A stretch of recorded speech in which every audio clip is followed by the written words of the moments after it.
తిరుమలలో వైకుంఠ ఏకాదశి టోకెన్ల జారీలో జరిగిన తొక్కిసలాటలో 6గురు భక్తులు ప్రాణాలు కోల్పోగా పలువురు గాయపడిన సంగతి తెలిసిందే.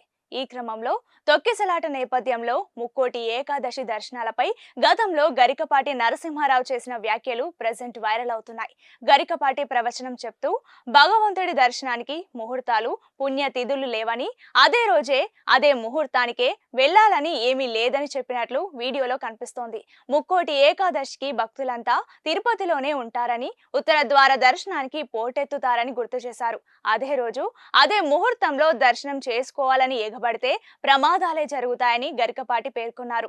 ముక్కోటి ఏకాదశికి ఆలయాలకు అదే రోజు వెళ్లాలని సరికాదని, ఆ మరుసటి రోజు లేదా 2-3 రోజుల ఆగి వెళ్లడం వల్ల ఎలాంటి దోషం లేదని ఆయన చెప్పారు. ఆలస్యంగా వచ్చావని దేవుడేం కొట్టడని అన్నారు. శరీరాన్ని మించిన క్షేత్రం, మనస్సును మించిన తీర్థం లేవు. సత్ప్రవర్తన కలిగి ఉంటే నీకు నువ్వే ఓ పుణ్యక్షేత్రం, నీకు నువ్వే ఓ పుణ్య తీర్థం అని గరికపాటి పేర్కొన్నారు. ప్రస్తుతం గరికపాటి పాత వీడియో నెట్టింట వైరల్ గా మారింది.